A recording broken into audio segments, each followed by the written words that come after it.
Ich habe einen großen Teil meines Lebens im Umgang mit Geld komplett falsch gemacht.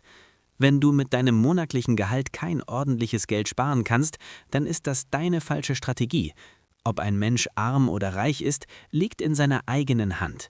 Wenn die Dinge nicht gut laufen, sei nicht wütend auf das Leben, sei wütend auf dich selbst, denn du machst etwas falsch. In meinen Zwanzigern lebte ich in einer kleinen Wohnung in Dortmund. Ich arbeitete in einer Fabrik, bekam ein regelmäßiges Gehalt, aber am Ende des Monats blieb mir kein einziger Euro übrig. Mein Bankkonto war ständig bei Null. Meine Freunde gingen in den Urlaub, kauften neue Autos und ich lebte von Rechnung zu Rechnung. Das hat jeden Tag meine Moral zerstört. Ich hatte nicht einmal Lust zu arbeiten. Aber seitdem sind 30 Jahre vergangen. Heute habe ich mehrere Unternehmen und genieße mein Leben, schlafe gut und ohne Sorgen. Aber ich muss euch eines sagen: Reich werden ist keine Frage der Intelligenz, es ist eine Frage der richtigen Strategie. Und heute werde ich euch 6 Strategien zeigen, die wissenschaftlich belegt sind und die ich selbst angewendet habe.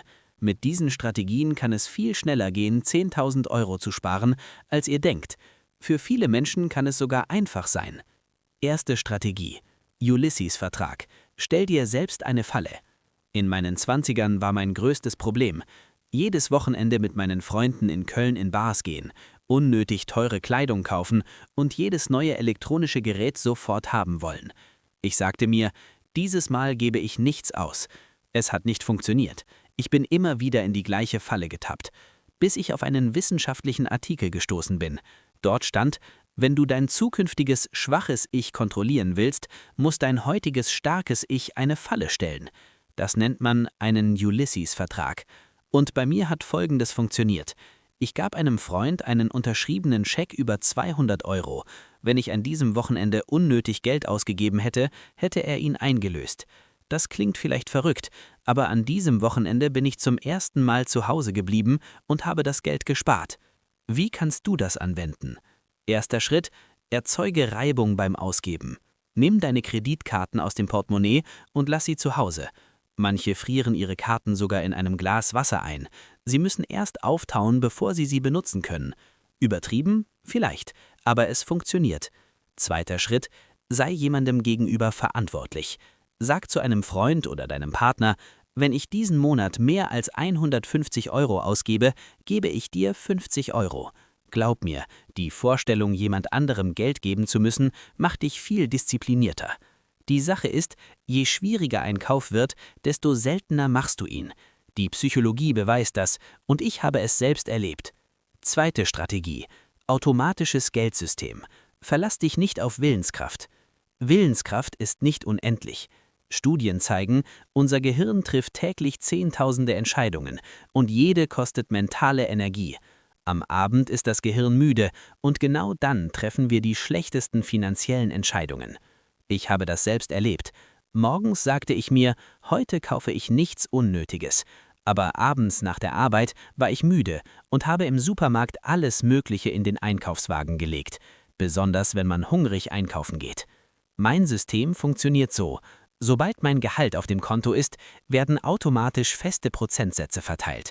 Ein Teil geht in die Altersvorsorge, ein Teil aufs Sparkonto, Rechnungen werden automatisch bezahlt. Ich treffe keine Entscheidungen, das System macht alles. Ich verbringe vielleicht 15 Minuten im Monat mit meinen Finanzen und spare mehr als je zuvor. Warum? Weil ich diese Entscheidungen nicht einem müden Gehirn überlasse. Das kannst du auch machen. Richte automatische Überweisungen ein. Wenn dein Gehalt kommt, gehen zum Beispiel 20% direkt auf ein separates Sparkonto.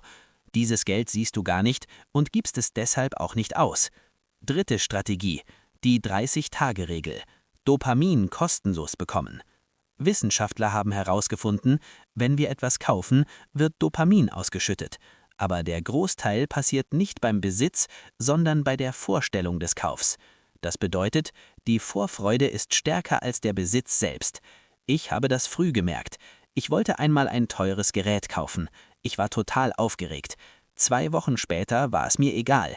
Studien bestätigen das. Menschen geben jährlich Tausende Euros für impulsive Käufe aus und bereuen einen großen Teil davon. Die Lösung ist die 30-Tage-Regel. So funktioniert sie. Wenn du etwas kaufen willst, schreib es in eine Liste mit dem Titel »Nicht jetzt, später«. Dein Gehirn denkt, ich bekomme das bald, und du bekommst dein Dopamin kostenlos. Dann wartest du 30 Tage.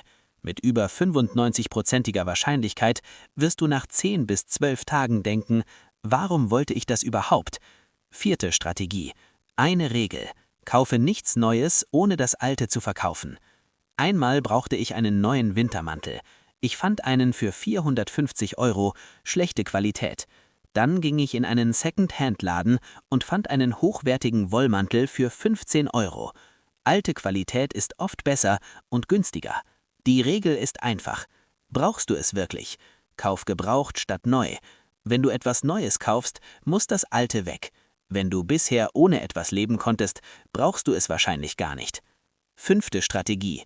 Geldkarte. Kenne 4 Zahlen. Die meisten Menschen sparen nicht, weil sie ihre Zahlen nicht kennen. Diese 4 sind entscheidend. Nettoeinkommen, Grundkosten, Freizeitausgaben, Spar- und Investitionsbetrag. Schreib alles auf. Plötzlich wird alles klar. 6. Strategie. Gewohnheitsstapeln. Verbinde neue Gewohnheiten. Neue Gewohnheiten scheitern oft an mangelnder Konstanz. Die Lösung: verbinde sie mit bestehenden Routinen. Ich zum Beispiel überprüfe jeden Morgen beim Kaffee meine Ausgaben. 30 Sekunden. Mach es genauso. Verbinde Sparen mit täglichen Routinen. Dann passiert es automatisch. Diese Strategien sind keine Theorie. Ich habe sie selbst gelebt. Und heute kann ich sagen, Geld sparen ist keine Frage der Willenskraft, sondern des Systems. Wenn du das richtige System hast, beginnt Geld automatisch zu wachsen. Vergiss nicht, wenn du in deinen 20ern anfängst, kannst du in deinen 50ern frei sein. Und wenn du 30 bist und denkst, hätte ich doch früher angefangen, denk daran, mit 50 würdest du das Gleiche über deine 30er sagen. Es ist nie zu spät, nur falsche Entscheidungen halten dich zurück. Ich bin diesen Weg gegangen. Du kannst es auch. Bis bald.